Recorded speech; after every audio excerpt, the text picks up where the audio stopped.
Ya estamos con más calorcito durante la mañana porque 8 grados para arrancar. El día miércoles se hace sentir, ¿no? Pero bueno, después como nos pasa de costumbre, tenemos que andar cargando la campera, los buzos, pero no hay que desabrigarse porque hay mucha gripe, gripe A, distinta cepa, no sé cómo acá. Tenemos un especialista de la medicina, no específicamente de las vías respiratorias, pero hoy vamos a hablar de una temática que, bueno, muchas veces decíamos que es una enfermedad, pero las condiciones que actualmente presenta para poder llevar una mejor calidad de vida, creo que es muy, pero muy importante. Vivir sin gluten, y hoy lo recibimos aquí al doctor Luis Sosa, que nos va a hablar acerca de las temáticas, las dudas, y también, ¿por qué no?, los estigmas que a veces reciben algunas enfermedades. ¿Cómo le va, doctor? El gusto que esté acá, como todos los miércoles, tenerlo nuevamente por acá y hablar de un tema importantísimo. Hola Emilce, ¿qué tal? Buen día. Bueno, sí, hoy vamos a hablar de un tema, como vos lo mencionaste en la introducción, que es la enfermedad celíaca.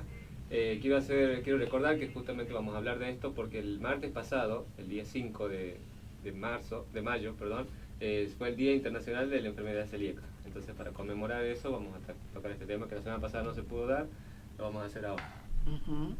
Ahí lo vamos a acomodar mejor el micrófono, ahí está. Bueno, vamos a comenzar. Primero definiendo, por ahí capaz que yo lo digo al término como aunque todos lo sabemos. ¿Qué es ser un celíaco? ¿Qué es decir, bueno, estoy padeciendo celiaquía?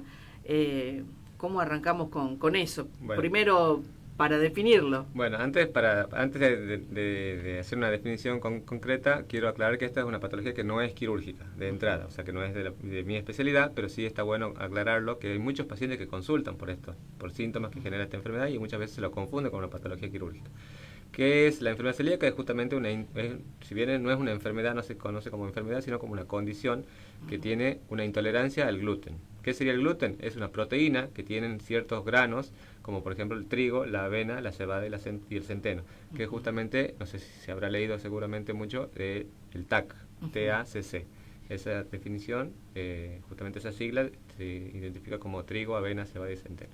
Son esas 4 sustancias que son las que tienen el gluten y son las que los pacientes celíacos no pueden o deberían evitar, mejor dicho, ingerir. Como los argentinos vivimos estresados por todo y por ahí se confunden con alguna problemática gástrica o algo que comí mal. Bueno, ¿cuáles son las señales que le tengo que dar importancia, estar alerta cuando el cuerpo me está indicando que no es una indigestión, no es un ataque al hígado, no es no sé, algo que tenga que ver con específicamente con los atracones que a veces Sí. Fin de semana, fiesta o algo en particular que me hizo mal? Bueno, eso es lo que hay que tener en cuenta también, que justamente aclarar que no es una dieta de moda, que no es algo que está de moda ahora, sino que es una patología que obviamente se conoce de hace mucho, pero a veces se la confunde con una enfermedad que puede ser quirúrgica incluso, porque justamente genera muchos síntomas gastrointestinales. ¿Bien? Dentro de eso tenemos los síntomas que son los síntomas típicos, que como te digo pueden ser el dolor abdominal, la hinchazón, la distensión intestinal, como dice la gente, y el dolor. El dolor es un dolor intenso, generalizado, que no se localiza básicamente en ningún punto específico del abdomen. Pero además de eso tenemos los síntomas que son síntomas atípicos, que uno a veces no los relaciona, que son, por ejemplo, en los niños generalmente es la alteración en el crecimiento, que se retrasa el crecimiento en los niños, o también produce irritabilidad, trastornos de la conducta, que a veces uno no lo asocia, como te digo, con esta patología y se lo menciona en otros casos, pero bueno, en los niños pasa mucho eso, alteración del comportamiento, y también en los adultos a veces se da como el cansancio crónico, que uno lo asocia con el estrés, pero sí puede ser. También puede producir alteraciones dermatológicas, ¿sí? Dermatitis, exfoliaciones en la piel o caída del cabello, por ejemplo. También son síntomas atípicos, pero que están asociados a esta enfermedad. Qué interesante, toda esa información no la manejaba así tan estrictamente con la celiaquía, ¿no? Y para dar con el diagnóstico hay que hacerse un estudio. Sí. En realidad, a ver, primero hay que aclarar, que eso no lo dije anteriormente, es cuál es la causa, o mejor dicho, qué es lo que produce el gluten en el organismo. La cavidad, la mucosa del intestino, o sea, la cavidad interna del intestino, tiene unas pequeñas vellosidades que son como pequeños pelitos, ¿sí? Esos pelitos son los que hacen la absorción del alimento. Lo que hace el gluten es como que pasaría una lija, literalmente, y lo corta esas vellosidades. Entonces eso es lo que hace la alteración de la absorción de los alimentos. Por eso es que produce todos los síntomas, esto como te digo, síntomas por malnutrición, sobre todo en los niños, pero también se puede dar en los adultos, que muchas veces lo confunden porque también genera diarrea o estreñimiento, ¿sí? Alteraciones que son, como te digo, gastrointestinales, que son muy inespecíficas de una enfermedad específica, claro, como esta. Pero uno lo asocia con otras cosas, o sea, hasta que se llega al diagnóstico, bueno, hay otra serie de estudios que se han hecho antes y que por descarte terminamos cayendo o sospechando de la celiaquía. Claro. Bueno, ¿qué es lo que hay que hacer? En principio un análisis de sangre, que no es un análisis de sangre común, de rutina, digamos un hemograma, algo que se hace de rutina, sino son análisis específicos que se solicitan ciertas sustancias para medir en sangre que a veces obviamente están alteradas. Pero eso hay que aclarar que no es un análisis confirmatorio, sino es que sospecha. La única forma de confirmar o de descartar esta enfermedad es haciendo lo que se llama una biopsia intestinal, que es por endoscopía. Se toma una pequeña muestra del intestino, se hace un pequeño cortecito, se lo analiza en el microscopio y esa biopsia es la que nos va a determinar si las vellosidades, estos pelitos que te explicaba, están cortados o están atrofiados, digamos, o no. Pero lo importante para hacer este diagnóstico es que justamente al paciente hay que indicarle que no deje los días previos de comer gluten, o sea, de comer la sustancia que se sospecha, para poderla detectar, porque si no terminamos haciendo lo que se llaman falsos negativos. O sea, quiere decir que el paciente sí la puede tener a la condición de la intolerancia al gluten, pero justamente como ha dejado de comer gluten no vamos a ver la alteración en la mucosa del intestino.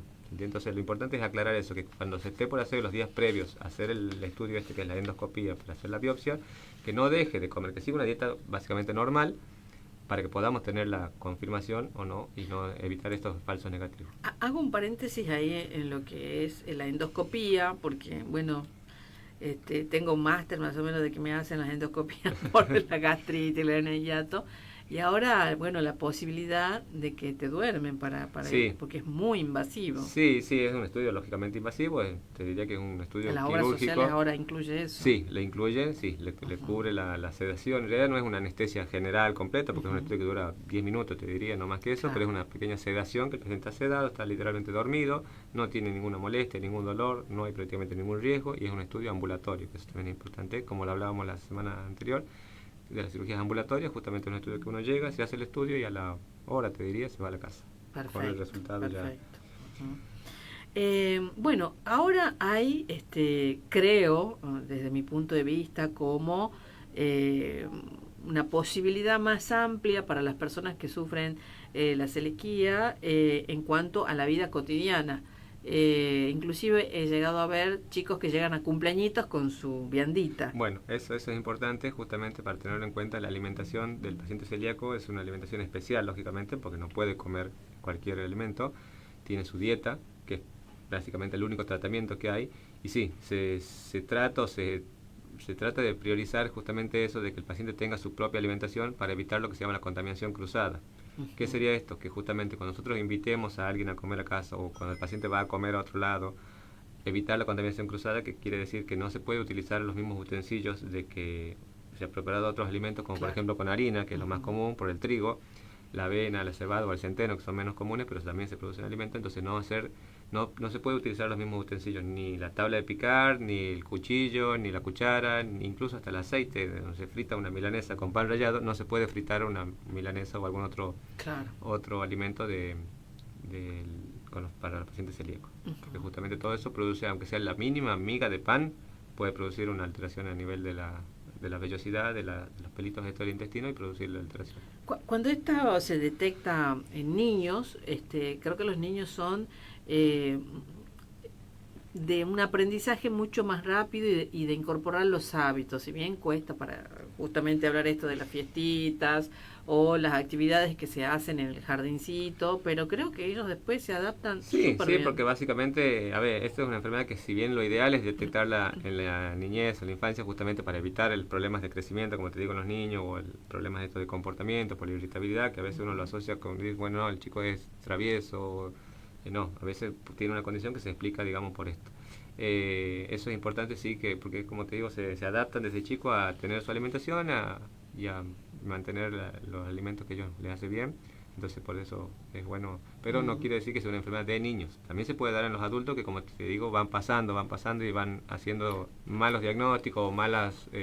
Es no más, se piden los estudios. creo que antes, doctor, perdón que lo interrumpa, creo que antes ni te hacías el control, o sea, era como, no, él siempre está mal del estómago. Claro, bueno. O ella es flaca, bueno, o ella son, es así sí, porque todo le hace mal. Sí, bueno, y no, todo le hace mal, pero no conciencia. Exactamente, no hacía esa conciencia ni esa sospecha de poder estudiar esta enfermedad, porque te digo, no es una enfermedad fácil y que muchas veces termina saliendo por descarte de otras enfermedades más simples o más comunes, como una gastritis, como un intestino irritable, como un colon irritable, que es lo que hablamos la vez pasada, o de vesícula, o de, no sé, cosas así. Entonces no se lo tenía en cuenta. Ahora como que hay un poco más de conciencia, y justamente para promover eso, para estimular, digamos, el conocimiento de esta enfermedad, el martes, el 5 de mayo, es que se celebra o se conmemora el Día Internacional de la Enfermedad Celíaca, para que la gente, la población en general, tome conciencia. Por eso me parece un tema muy importante que hablemos de eso ahora, justamente para que podamos y otra cosa que también ayudó,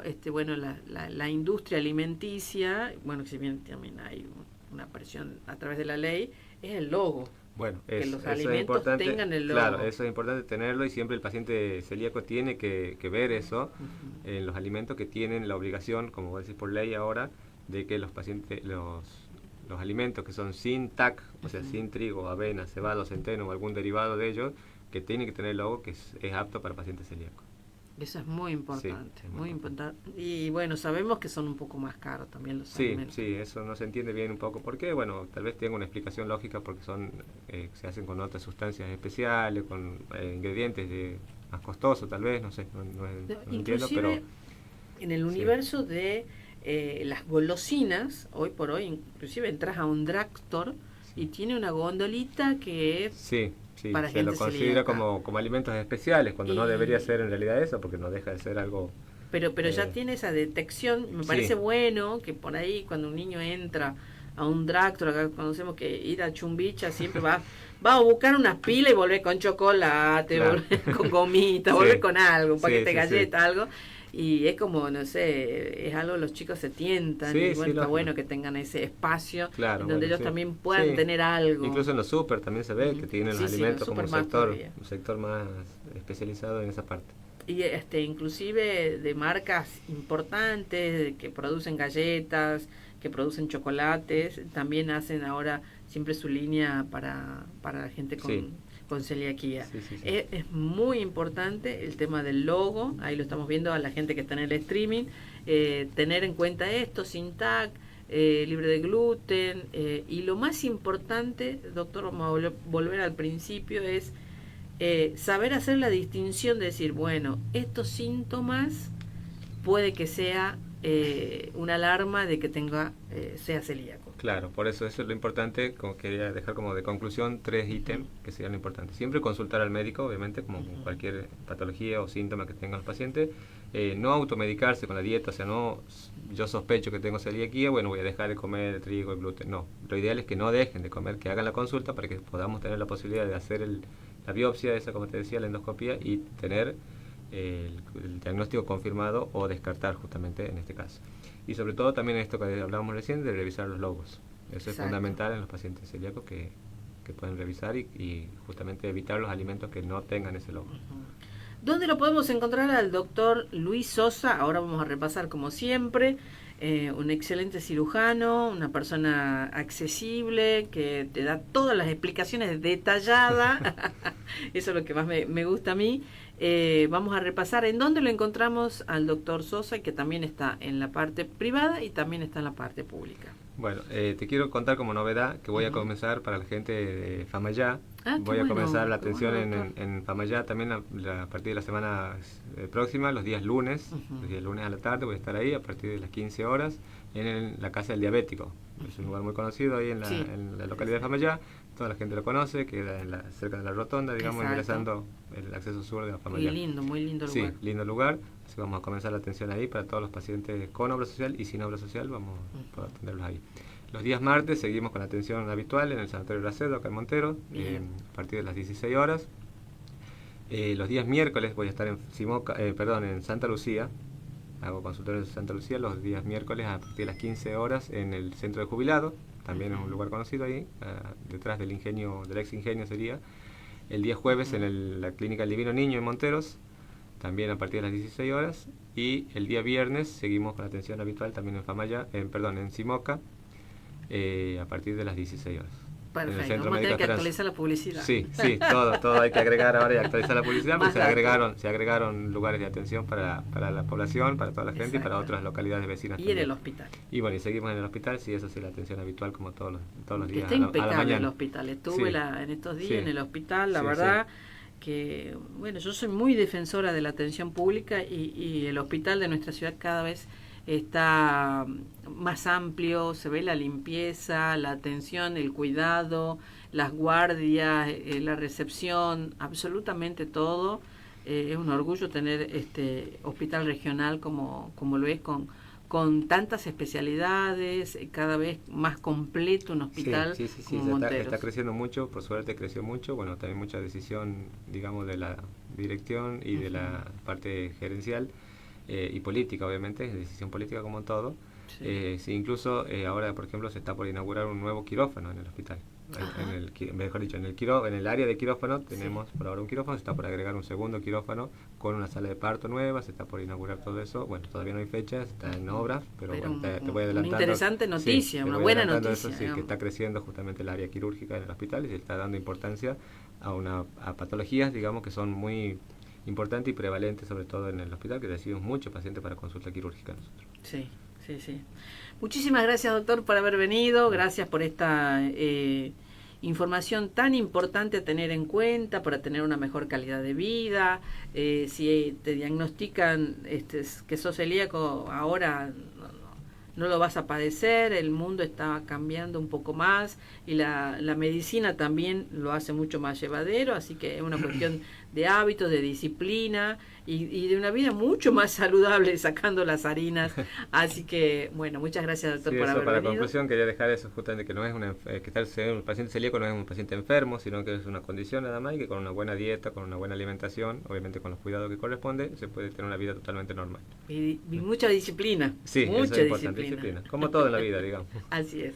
Gracias, doctor, por haber venido. Nos vemos la próxima semana. El próximo miércoles seguramente con algún otro tema tan importante como el que hablamos hoy. Vivir sin gluten no es sencillo, pero no imposible. O sea que la calidad de vida la puedes llevar como todos y todo se va amoldando y adaptando. Quédate con la Tempranera Multimedios, quédate porque acá tenemos toda la información que vos necesitas, tanto en los ámbitos netamente informativos, políticos. Hoy subimos tempranito una información importante, que hubo un accidente en Ruta 38 en el puente a Río Seco, pero bueno, se trasladó de forma urgente a la persona que iba conduciendo ese camión. Y siempre toda la información con la Tempranera Multimedios. Y ya sabés que las entrevistas, si te perdiste alguna parte de la entrevista con el doctor Luis Sosa, vas a YouTube, vas al control remoto, que ya casi todos tienen el botón de YouTube, pum, apretás YouTube y buscas la Tempranera Multimedia, el canal, y ahí va a estar la entrevista, y todas las entrevistas quedan ahí alojadas en nuestro canal de YouTube, y para que estés al tanto de todo lo que pasa en Monteros, en tu ciudad, y obviamente en las 12 comunas que tiene también la ciudad de Monteros. Mira, yo tengo preparado el tema de la semana que viene.